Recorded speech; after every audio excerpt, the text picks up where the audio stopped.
Hello again, ladies and gentlemen. Our talk here will be on peripartum cardiomyopathy, and this is a very poorly defined disorder here. There's lots of definitions, and as a matter of fact, you may run into another name for peripartum cardiomyopathy, which is pregnancy-associated cardiomyopathy. And what this just highlights is that this does not necessarily need to happen during the pregnancy. Note peripartum. So it can happen towards the end of pregnancy or shortly after pregnancy. And usually this will show up within the first month after delivery. If you haven't already, please consider subscribing to my Patreon page at www.patreon.com/pwbmd. You can click the link below or on the I button on the upper right hand corner of the video and it should link you up. If you could consider chipping in $1 a month, you'll have access to some of my premium review videos in which I go over case studies, forming a differential diagnosis, and a treatment plan, things which will very much help you as you gear up to study for Step 3, the final step of the medical licensing series here in the US. It'll also be useful for you for clinical practice as well, I think, devising a systematic way of approaching cases. So your support is very much appreciated in advance. Now I just warn you, my German Shepherd is going absolutely nuts, so if you hear a dog barking, please forgive me. We'll start with a vignette. A 36-year-old G3P3 presents to the ED with worsening shortness of breath over the last week. She came in this morning because of a restless night, unable to sleep because she becomes short of breath shortly after laying down in bed. 12 days ago, she delivered a healthy term baby girl via spontaneous vaginal delivery. The pregnancy was uncomplicated and she had full prenatal care. She has otherwise been in good health, has no medical issues, and is on no medications. She works full-time as an accountant and is worried that she won't be able to return to work until she can get a good night's sleep. Reasonable concern. Vitals 132/93, heart rate 105, respirations 18, saturation 95. There is an S3 gallop and a faint holosystolic murmur, which she did not have before pregnancy. Lungs are clear to auscultation, and there is mild pedal edema. So what is your impression of this patient with this information? Well, our major concern is the fact that she's short of breath, and in particular that shortness of breath gets worse when she lays down. Now, a lot of times you get short of breath just from activity. And it's reasonable for a woman who's just given birth to be still somewhat tired. Okay, so she just gave birth 12 days ago. She popped out a baby out her vagina 12 days ago. It's reasonable to be tired, for a woman to be tired a week or two after that. Okay, but the fact is that she gets more short of breath when she lays down, and that shouldn't happen. What do we call that? We call that orthopnea. Orthopnea. And what that is a sign of is that there's something wrong with the heart not pumping properly, not pumping the way it should. There's not a lot of things that give you orthopnea aside from that. So that is a major red flag. Now her vitals are good, so we don't need to do anything for her right now or emergently, but looking closely at her heart, when we listen, we hear a couple things that are unusual. An S3 gallop and a faint holosystolic murmur. Now if she were 6 months pregnant and she had an S3 gallop and a faint holosystolic murmur and nothing else, what would you think of that? You'd think that's probably normal, and it is normal. But she should start to lose a lot of that fluid, and that's what's causing that murmur during pregnancy. She has extra fluid on board. Okay? Her plasma volume is increased during the pregnancy, as it should. But you start to lose that after the first few days after giving birth. Okay, women will tell you that they pee a ton after they give birth, and that's all that extra plasma volume coming off. But now at 12 days after delivery, that should be gone. And so the fact that she still has a murmur means that there's probably something going on with the heart, rather than this being from having extra fluid. Her lungs are clear to auscultation, so that's a good thing. And then there's some edema. Now, the fact that she has edema in addition to all of this, what's one thing that you need to think of that's OB related? And it might not be crossing your mind right now because you think, well, she's not pregnant, so she can't have it. Preeclampsia. Remember, preeclampsia can happen anytime during the second and third trimester, as well as shortly after delivery, the first couple months or so maybe. So preeclampsia is a possibility, and you need to keep that in mind, that preeclampsia can happen after delivery, because this is one of those diagnoses that it kind of extinguishes from our brain when we know we're not dealing with a currently pregnant woman. But remember that preeclampsia can happen after delivery for the first time, and so you need to keep that in mind. So we need to include that in our differential so that we're ordering the correct tests. So what are some tests that we should order for this woman? Well, she's got cardiovascular issues, so we should probably get an EKG. We should also get an echo because she's got a murmur, which is a new murmur, and she's also got signs of congestive heart failure. A chest x-ray would be good anytime you have difficulty breathing. Chest x-ray is always a good idea. We think of the possibility of a pulmonary embolism, but this has been going on for a much longer period of time. And pulmonary emboli usually present much more acutely. A urinalysis, in particular a urine protein, is really important to get in this patient because we want to rule out preeclampsia. Now, some of the cardiologists may tell you that she needs to be catheterized, like a cardiac catheterization. And you may or may not do that. You're certainly going to get a cardiology consult on this woman. However, she's so young and she doesn't have chest pain that you should look for peripartum cardiomyopathy and preeclampsia before you should consider the fact that this may be ischemic heart disease. It would be unusual. Certainly if she was 40, 45, you might think of doing that sooner. But let's look for the more common things first. Ischemic heart disease in a 36-year-old, not something that we expect. So we find in her EKG that she's got sinus tachycardia, which confirms her vitals. Her echo shows a left ventricular ejection fraction of 42%. What do we expect? What's the normal range for a left ventricular ejection fraction? 55 to 70%. So this is low. This is very low. We see mitral regurgitation, which is consistent with the murmur. And then her chest x-ray shows an enlarged cardiac silhouette, which you could probably find on the echo too, but I just didn't put all the information on here. And then the urinalysis is unremarkable. She's got no protein in her urine. That's good. So it's not preeclampsia. What she probably has is, as this lecture is titled, peripartum cardiomyopathy. She's got congestive heart failure basically going on here in association with pregnancy. She's got no history of any kind of cardiac disorders. And the fact is that this murmur is consistent with the left ventricle not ejecting properly, as we see on echo. So this is classic peripartum cardiomyopathy. So this is our cardiac diseases in pregnancy. I talked about most of this in the last lecture. You can go back and watch that on cardiac diseases in pregnancy.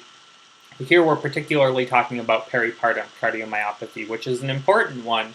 It is a little bit it's a little bit tricky, but it's one that you should at least understand the basics of, because it can have devastating consequences if you don't diagnose it. So we'll do an overview, look at the epidemiology, etiology, and risk factors, how this shows up, workup and diagnosis, differential, management, as well as the prognosis.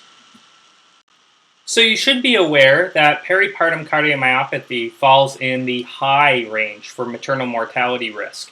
Now, I imagine, as far as this number goes, that women who get diagnosed with peripartum cardiomyopathy who are still yet to give birth are in a much worse situation than women who get diagnosed and have already given birth, which is the majority of women who are diagnosed with peripartum cardiomyopathy. And the reason is because the whole process of giving birth and then the first few days after delivery, when the heart is and the whole cardiovascular system is returning to its pre-pregnancy state, that puts a lot of stress on the heart. So that if she develops the peripartum cardiomyopathy in the first few weeks or months after delivery, she doesn't have to go through all that, and that's a plus. It's also good because there are drugs that we can give after she gives birth that we can't give while she's still pregnant. Okay, that would be things like ACE inhibitors, angiotensin receptor blockers, etc. So certainly it is in the high range, and this is a problematic situation regardless of whether you're pregnant or not. But I would say that the main reason this is being driven into the high range is because some of these women haven't given birth yet, and having heart failure and having to give birth are two things that really do not mix well together. So here are the diagnostic criteria for peripartum cardiomyopathy. Please don't write these down, don't memorize these. What I want you to get is the gist of it. So first, it needs to develop within the last month of pregnancy or first 5 months postpartum. Okay, so you'll see that all of these things kind of have the likings of a diagnosis of exclusion. This is pretty general. So all this is telling you is it needs to be associated with pregnancy. 2, there needs to be an absence of pre-existing heart disease. If she had some kind of heart issue before, then it's probably related to that. Pregnancy has a tendency to exacerbate any kind of underlying heart disease. It'll just make it worse. It might unmask a congenital heart defect that you didn't know was there. So it will exacerbate anything that's already there. So we need to not have any kind of pre-existing heart disease. As we saw our patient in our vignette, she had no significant past medical history. There needs to be an indeterminate cause. I always kind of laugh at this one because, well, anything's an indeterminate cause if you don't know, right? So if you didn't do your workup properly or you just not well versed on heart diseases, then, well, it's an indeterminate cause. I don't know what's causing it. But what it's telling you is that it's idiopathic. So if she's currently abusing cocaine or some kind of illicit drug, or she's taking too much Ritalin or something like that, well, certainly that could cause dyspnea. So indeterminate cause. Take that for what it's worth, I guess. And then the echocardiographic findings. So I struggled whether or not I wanted to actually put these on here because I don't want you to get too bogged down by them. But what it's telling you, what's good to take from this, is one, you need to do an echocardiogram. So any patient, and this goes for anybody, anybody that you think has signs of heart failure, you need to look at their heart. You need to get an echocardiogram.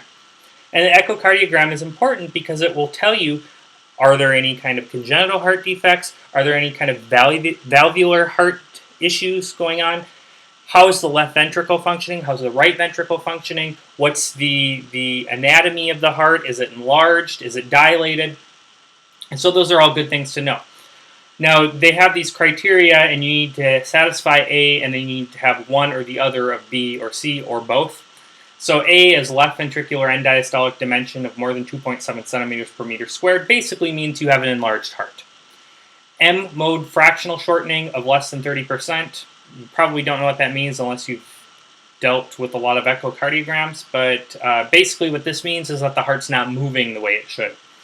And then left ventricular ejection fraction of less than 45%. This is the big one for our purposes because the USMLE does expect you to know what left ventricular ejection fraction is, doesn't really expect you to know what M-mode fractional shortening is. But left ventricular ejection fraction, remember that the normal range is between 55 and 70%. And so this is quite low. 45 is quite low. So it needs to be below that level.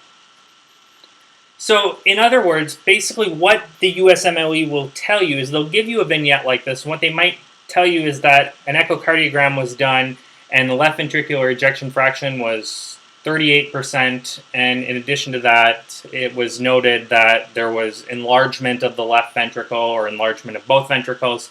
And there was less than expected movement. They may throw the word hypokinetic motion of the ventricles, something like that. How I could see it thrown at you, but you don't need to know all the details and the nitty-gritty of the echocardiogram. Just know left ventricular ejection fraction less than 45%. That's the big one I want you to take from this. So this is the diagnostic criteria for peripartum cardiomyopathy. So just as an overview, this definition is, I put it into my own words, but it's adapted from the European Society of Cardiology. And peripartum cardiomyopathy is an idiopathic cardiomyopathy developing towards the end of pregnancy or in the first few months postpartum. And it's associated with left ventricular systolic, meaning pumping, dysfunction, with a left ventricular ejection fraction of less than 45%, and an absence of any other possible causes of heart failure. So she doesn't have any blockage of her coronary vessels. She doesn't have some real big gaping hole between her ventricles. She doesn't have anything else that would make us suspect some other cause. She's not HIV positive. Remember, HIV can cause cardiomyopathy. So those things, you would want to exclude those. There is, interestingly, a very wide geographic variation. So we don't see this too much in the US, only about 1 in 3,000 or so pregnant women will develop peripartum cardiomyopathy. However, 1 in 1,000 develop it in South Africa, and 1 in 300 in Haiti, and 1 in 100 in the town of Zaria, Nigeria. So what do you see this pattern here? More black people. Okay? And we do see a higher predilection of peripartum cardiomyopathy in places where there's more black people. So that's probably underlying some kind of genetic predisposition to peripartum cardiomyopathy. Risk factors: age of more than 30 years. So older pregnant people, I really don't like to call these older people. I mean, who the heck thinks of a 31-year-old and says, oh, that's an old person? I hope you don't, because I'm about to turn 30 next year. So I don't even like to think of that. Black race, multiple gestation, history of hypertensive disorders of pregnancy, so preeclampsia, eclampsia, gestational hypertension, history of postpartum hemorrhage, not sure what the association is there, tocolytic use, smoking during pregnancy, and cocaine abuse. So I did read somewhere that this higher incidence in Nigeria has to do with this custom of eating salt after delivery. I don't know what degree that plays a role. I think it's more genetic because, I mean, if you look at the black population in the US, about 10 to 15%, South Africa, quite a bit more, Nigeria, obviously the vast majority, you see that there is kind of this linear association. So I think it is more genetics, but it's interesting. We don't know the cause, so it's very difficult to figure out what's behind this variation here. And as far as the causes of peripartum cardiomyopathy, like I said, we don't really know. It's probably multifactorial. There are different papers out. Some say it's an angiogenic imbalance because of the cleavage of prolactin. And for that reason, we've tried giving women bromocriptine, which inhibits the release of prolactin. Not really successful there, though. Some think it's due to inflammatory cytokines. Some think it's an immune issue. Some people think it's because of a fetal antigen causing an immune response in the mother. And then some people just think it's simply a genetic predisposition. So we don't know. Okay, so let's get into the more interesting things, and that is the manifestations. So usually these patients will present to you in the month before or the month after delivery, sometime in that period, usually seen 36 weeks gestation to a month postpartum. Certainly it can happen after 1 month postpartum up to 6 months, and very rarely it can be seen earlier than 36 weeks gestation, but it's usually in this window. Most cases will come to you in this window. The symptoms, okay, this is where you run into problems. So symptoms are fatigue, shortness of breath, cough, dyspnea, orthopnea, PND, pedal edema, and hemoptysis. Now, when you look at these, fatigue, are pregnant women tired? Absolutely. Do pregnant women get short of breath? Yes, they do, because they got a baby pushing on their diaphragm. Do pregnant women get coughs? Yes. They may have a cough from just a regular old virus. They may have a cough because they got a baby pushing on their diaphragm. They may have a cough because they get a little bit of reflux. Don't know why, but cough is very common in general, and it's common in pregnant women. Dyspnea. Again, you got a baby pushing on your diaphragm. Are you going to get dyspneic? Yes. So a lot of these things are just things that we see in pregnancy. Now, a woman coming to you with hemoptysis and orthopnea, that's a much more blatant presentation, but that's just not as common. So most of the time, women will come to you with peripartum cardiomyopathy, and they just have these really vague, nonspecific symptoms that we often just attribute, and rightly so, often attribute to normal pregnancy. So you can see how this is a little bit of a conundrum here. And the same thing when you look at physical exam. So elevated jugular venous pressure. Well, she's got more fluid on board, so maybe she does have an elevated jugular venous pressure. Displaced apical impulse, S3. So the S3 gallop is actually considered normal during pregnancy. And then a holosystolic murmur, again, normal in pregnancy. Now, you have to take this into consideration. When's she coming to you? If she's coming to you 3 weeks after delivery and she's got an S3 and holosystolic murmur, that's questionable. However, if she has those things and she doesn't have any shortness of breath or anything, she's got an S3 and a holosystolic murmur, probably normal. So you have to put these things together. Okay, if she's complaining about it, and she wasn't complaining about it a few weeks ago, maybe that's an issue. So it does rely on a lot of clinical judgment. Okay, these patients are not going to come to you with blatantly obvious symptoms unless they have very progressed peripartum cardiomyopathy, and they usually present earlier than that. Now, you may not diagnose them until they get further down, and they get to the point where they just can't even lay down without getting short of breath, or they've got a really obvious murmur, or they've got really severe edema or something like that.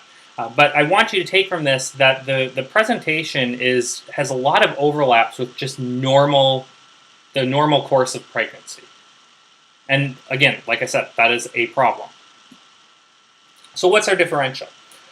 Well, there's pre-existing heart disease that may be unmasked by pregnancy. As I mentioned, heart disease is always exacerbated by pregnancy.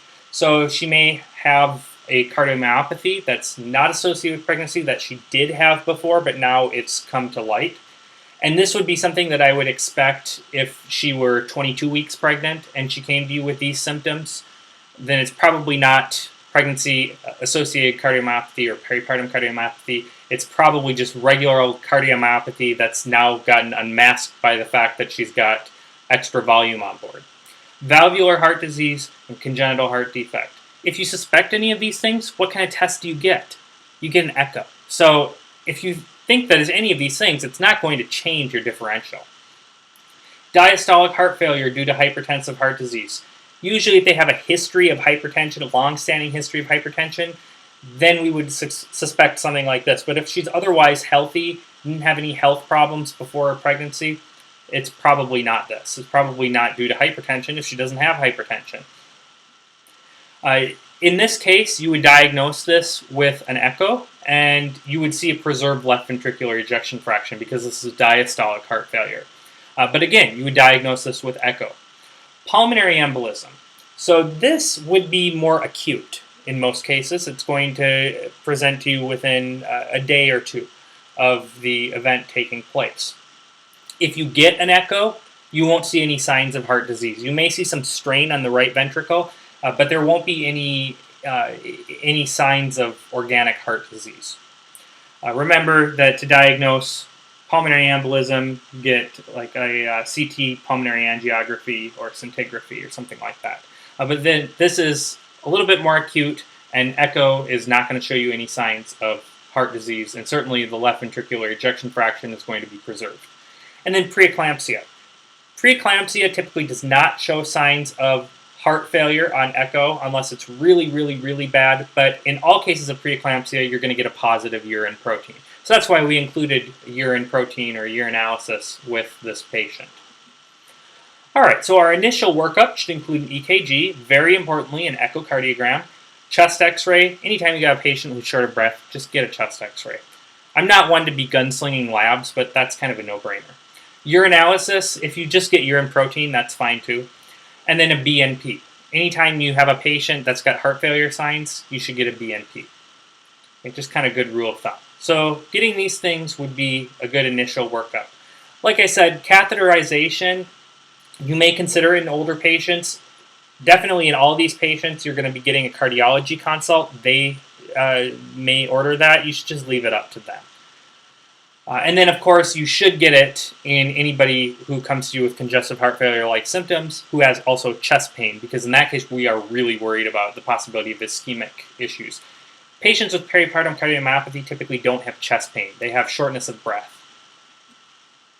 So what do we expect to see? An EKG, pretty nonspecific findings, but one of the reasons it's really important is because in some cases, you can have atrial fibrillation. So what can happen is that left ventricle becomes strained, and then it's not pumping properly, I should say, and then you get some regurgitation back up through the mitral valve into the left atrium. The left atrium then gets strained and it can enlarge, and anytime the left atrium gets enlarged, dilated, you can get atrial fibrillation from that. It's rare, however, because I believe most patients are diagnosed early enough before it progresses into AFib. However, it's important to figure out if they have AFib, because if they do, they certainly have a much higher risk of throwing clots around. So you want to make sure that you figure out if they have AFib because it will affect your management. In many cases, you will be giving them anticoagulants, usually low molecular weight heparins. Echocardiogram, global reduction, left ventricular systolic function, left ventricular ejection fraction less than 45%. Please take that away from this lecture. That's what I want you to take from this. Left ventricular ejection fraction less than 45%. Even though we have this relatively poor definition, vague definition of peripartum cardiomyopathy, everybody agrees that the left ventricular ejection fraction needs to be less than 45%. You may also see left ventricular dilation or enlargement. And then some other things that may be seen on echo. You might see dilation of the right ventricle. You might see hypokinesis of the right ventricle. You may see some regurgitation at the mitral valve, as we've already talked about. Chest X-ray. Enlarged cardiac silhouette is certainly something that can happen. Evidence of congestion. If the heart's not pumping properly, you can get some interstitial edema in the lungs. Urinalysis, normal. You shouldn't have any protein in the urine. That would be more suggestive of preeclampsia. And the BNP is uniformly elevated. So the goal of management is similar to that of other types of heart failure, and that is to improve the cardiac output. There's nothing really specific that we do for peripartum cardiomyopathy, primarily because we don't know what causes it. So we're really just concerned with making sure that her heart is pumping to the best of its ability, so that placenta can get perfused, and also after delivery, so that we're not putting too much strain on her heart and on her lungs, so we don't cause issues there. So we want to do both preload and afterload reduction. With preload reduction, we can do diuretics, sodium restriction, fluid restriction. Those are all certainly good things to do. As far as diuretics go during pregnancy, you can give loop diuretics. Usually you'll do those first, and then add thiazide diuretics as necessary. But loop diuretics is usually what we want to stick to during pregnancy if we can. Afterload reduction, remember that's just reducing the resistance that the heart needs to pump against. And so we can use beta blockers. Usually we stick to beta blockers. ACE inhibitors and angiotensin receptor blockers are contraindicated during pregnancy. However, you can give them after delivery. Not so sure about the breastfeeding issues with that, but I think with ACE inhibitors you can give them with breastfeeding. Angiotensin receptor blockers you cannot. Vasodilators and digoxin are also things that are in your arsenal. But usually it's beta blockers that we give for the afterload reduction. So preload reduction and afterload reduction to help the heart pump along the way it should and prevent congestion. Anticoagulation should be given to those who have visible thrombus formation on echo. So when you do your echo, you're going to be looking for thrombi. And if they do have thrombi, then you'll want to anticoagulate them because of the possibility that can get thrown either into their lungs or you can get a paradoxical embolism up to the brain. And then you want to give it to patients with AFib in general. Oxygenation as needed. As far as delivery goes, it's really something that the high-risk obstetrician, cardiologist, anesthesiologist, neonatologist, they all get together and figure out what's best. You're balancing your risks to your benefits, and it's definitely good to have neonatologists there because if she's 36, 37 weeks, the baby is perfectly developed. But if there were other issues in the pregnancy, particularly issues with the heart, and it wasn't diagnosed till now, the baby may be premature compared to its gestational date.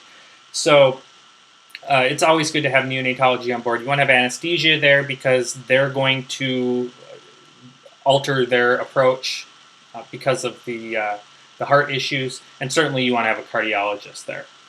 And all of these women should be delivered by a high-risk obstetrician, not by just a general OB. As much as I love them, we need to have a specialist on hand. So for most women, vaginal delivery is actually going to be okay. And a lot of times we think, well, if she's acute and she's got a lot of problems, shouldn't we do a C-section? And the answer to that is, well, C-sections come with their own issues, and mostly those issues relate to the anesthesia. And so we want to avoid C-section if we can. Really, the only time we're going to do a C-section definitively is if she's hemodynamically unstable and she's crashing. In that case, we can't wait for her to pop the baby out her vagina. We need to do a C-section. But for most women, vaginal delivery will be okay, but she needs to be delivering in an ICU, especially if she's NYHA 3 or 4, needs to be done in an ICU. Postpartum, she needs to have cardiology follow-ups regularly, I would say every month. Continue her medications that she's on, and they can be adjusted by the cardiologist. That's way outside the scope of USMLE. And then close monitoring with echo. Contraception, so this is important. Most of these women are never going to be advised to get pregnant again because of all the risks that happen. However, because of we know that with a lower ejection fraction, particularly when it gets below 35%, she's got a higher risk of developing clots. We don't want to have her on any kind of estrogen-based contraception because that also raises your risk of clots. So we want her on a progestin-only contraception. So something like the IUD, like the Mirena IUD, would be a real good option for her. You could also do Depo and stuff like that, but the IUDs seem to be the trendy thing these days. So what's the maternal outcome? 10% mortality at 2 years. That's kind of disturbing. That's pretty high. So this is certainly not something to be played around with. Poor prognosticators, black race, poor functional class, very low ejection fraction, as you can imagine, less than 25%, lower socioeconomic status, multiparity, and age 30 to 35 years or more. A lot of women will actually recover completely from the peripartum cardiomyopathy. So about 20 to 60% of women will recover at least partially, and many of them will actually recover completely. So the only way you can determine their recovery is by serial echoes. And you'll get those echoes usually on a month-to-month basis. And once you see an improvement in their left ventricular ejection fraction, you can start titrating her medications down. But that, again, will be entirely at the call of the cardiologist. As far as subsequent pregnancy goes, it's really just in general not advised. So there are those women who will recover their left ventricular function. And those women, while they may get pregnant again, they need to be well advised that their likelihood of developing peripartum cardiomyopathy again is very high, and it may be worse the next time it comes on. So they're advised not to get pregnant, but if they do, it's much less a problem than if they fall into the second category here, and that is persistent left ventricular dysfunction.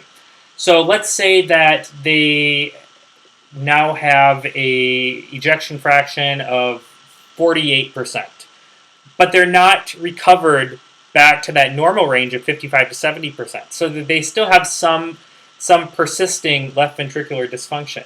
For them, it's very risky because they could take another insult, and it could become even worse. So these patients are definitely not advised to become pregnant again. With recovered left ventricular function, it's risky, but they can do it. Okay, but in general, it's just a good idea to tell these women it's really a bad idea to get pregnant again. You should probably not do it. As I think I might have told you on my previous lecture, my sister has a friend who came down with peripartum cardiomyopathy after, I think, her first baby. She had a second baby and got it again, and now she's on baby number 3, pregnant again. So some women just don't get the message, and I mean that with all due respect, but it's, you've got to take care of yourself, and, if you've got this cardiomyopathy and you're getting pregnant again, you're taking a huge gamble. So it's something that you need to educate your patients about. You can look more into what the risks are, the particular risks, in greater detail if you want. But suffice it to say that if you have peripartum cardiomyopathy once and you get pregnant again, you're putting yourself in danger. And that is all I've got for you. If you have any questions, please write me a note below. Otherwise, I will see you next time.